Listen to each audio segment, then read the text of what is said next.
जिवंत देव जो पवित्र प्रभू येशू ख्रिस्ताच्या नावाला धन्यवाद देऊ।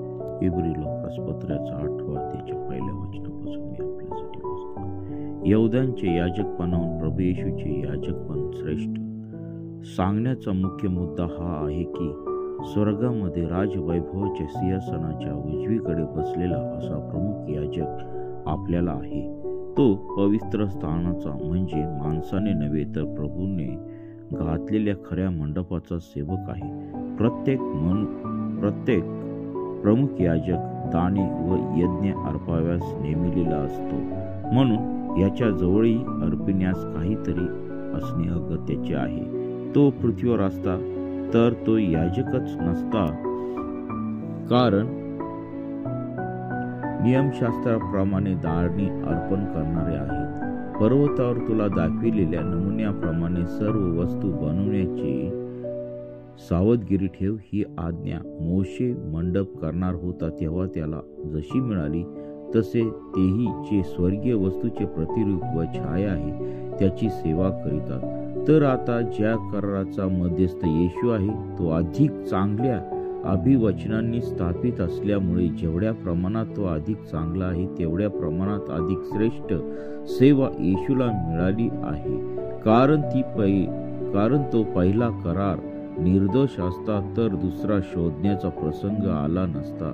लोकांना दोष लावून तो म्हणतो, परमेश्वर म्हणतो, पहा असे दिवस येत आहे की त्यात इस्रायलाचे घराणे व यहूदाचे घराणे यांच्याबरोबर मी नवा करार करीन। मी त्यांच्या पूर्वजांचा हात धरून त्यांना मिस्र देशातून बाहेर आणले, त्या दिवशी मी त्यांच्याशी केलेला करारासारखा हा करार असणार नाही, कारण माझ्या कराराप्रमाणे ते वागले नाही आणि मी त्यांच्याकडे दुर्लक्ष केले असे प्रभू म्हणतो। कारण परमेश्वर म्हणतो, त्या दिवसानंतर इस्रायलाच्या घराण्याशी जो करार मी करीन तो हा मी आपले नियम त्यांच्या मनात घालीन आणि ते त्यांच्या हृदयपटलावरती लिहीन आणि मी त्यांना देव असा होईन आणि ते मला माझे लोक असे होतील। तेव्हा परमेश्वराला ओळखा असे प्रत्येक जण आपल्या सहनागरिकाला आणि प्रत्येक जण आपल्या बंधूला शिकवणार नाही, कारण त्यातील लहानपणापासून थोरापर्यंत ते सर्व मला ओळखतील। वाचलेले वचन देवबापा आशीर्वादित करो। आपण प्रार्थना करू।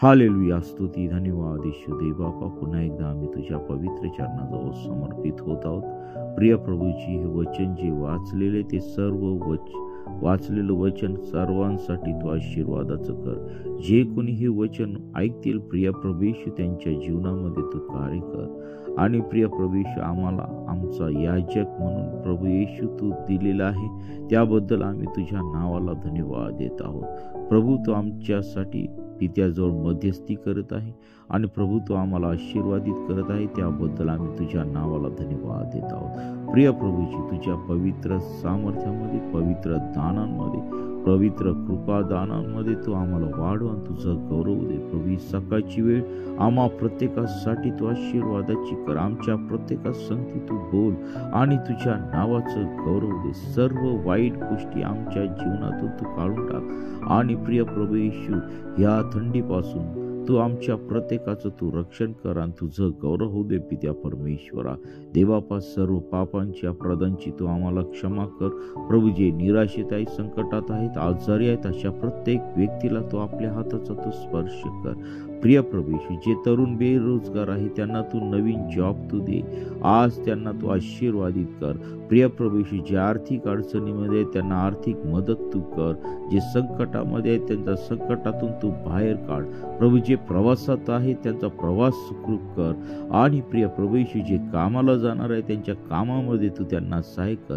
आज दिवसभर होणाऱ्या सर्व प्रार्थना सभा, प्रिय प्रभू येशू, संजीवनाच्या सभा, तरुणांच्या सभा, वेगवेगळ्या प्रकारच्या प्रार्थना सभा, त्या सर्व तू आशीर्वादित कर। आमच्या प्रत्येकाचा ताबा तू घे, आमच्या प्रत्येकाच्या कामामध्ये तू आम्हा प्रत्येकाला तू सहाय्य कर आणि विशेष करून आमच्या सर्व पापांची अपराधांची तू आम्हाला क्षमा कर आणि होणाऱ्या पापापासून तू आम्हाला वाचव, आम्हाला तू शुद्ध कर, पवित्र कर आणि प्रिय प्रभू येशू आमचा सांभाळ कर। इथून पुढची वेळ काळ सर्व काही तुझ्या पवित्र चरणाजवळ समर्पित कर। करीत आहोत. ही प्रार्थना येशूच्या नावाने मागतो म्हणून ऐक. आमेन.